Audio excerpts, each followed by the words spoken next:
Mga kasayan, horn relay. Ito siya. Ito palang horn relay na to, hindi porket umiilaw siya, ay buo na siya. Ayan siya wa. Hindi porket umiilaw o nagko-contact, ididikit mo para mas ano. Yung nagki-click siya kasayan ha. Yan. Hindi pala porket umiilaw at nagki-click, buo na. Ayan siya wa. Pansinin niyo hindi siya nagbubusina. So pagka ano ganito gawin niyo ha, para hindi na kayo kung saan-saan lumipat para matest niyo kung buo yung ano, yung relay o yung wiring ha. Ganito yung gagawin nyo. Pugutin nyo lang yung number 30 tsaka yung 87.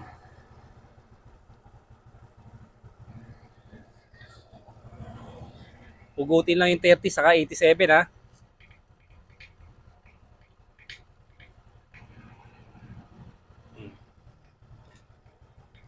Pag pinindot natin, yan, niilaw siya. Nagki-click. Tapos etong busina, try nyo yung busina. 87, dapat etong 30, pag nakasupply ng 30, pupunta sa 87. Kaya lang hindi siya pumunta. Kaya walang busina. Ibig sabihin yan, buo yung wiring. Ang problema ay horn relay. Hindi porket umiilaw at nagki-click, akala natin okay na. Para hindi na tayo pumunta pa sa sa ibang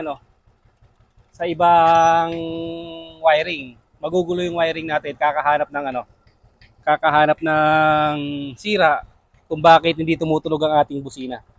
Kasi umiilaw naman siya. Ang gagawin lang natin diyan ay papalitan natin tong magpapalit tayo ng horn relay. Ito, nabili natin. Ay, sana yun? Ito, sa Gedli Gedli, sa murang bili yan sa Ross Isabela, sa halagang 50 pesos. Horn relay 5 pin. 50 pesos. Sabi ko bakit 50? Wala namang bawas.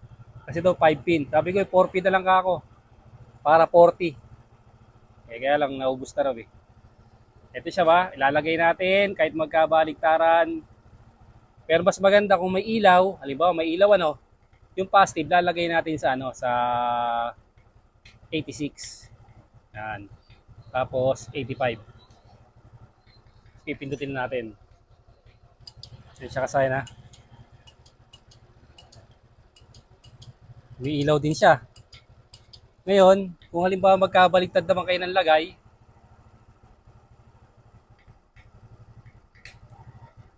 pag may ilaw kasi kailangan mas maganda kung ganito ang pagkakalagay.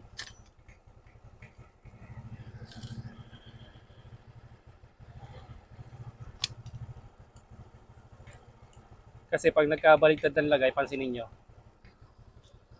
Pansinin nyo yung ilaw. Pakita mo ilaw.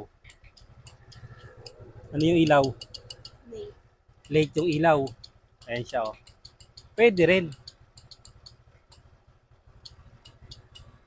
Pero pansinin nyo yung ilaw Oh.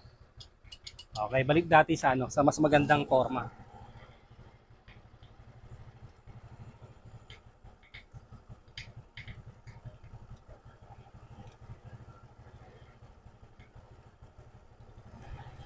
Kapit na kapit tong isa na to.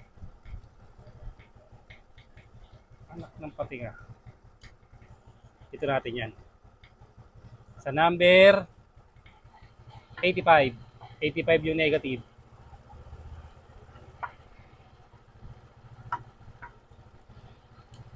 Ayan. Nakita nyo, may ilaw at saka nagkiklik.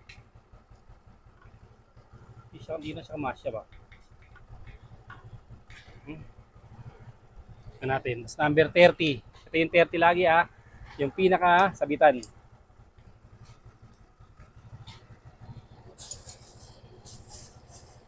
Kasi itong sabitan na to ay paglalagay natin sa tornilyo, ang kailangan pa natin lakihan yung butas.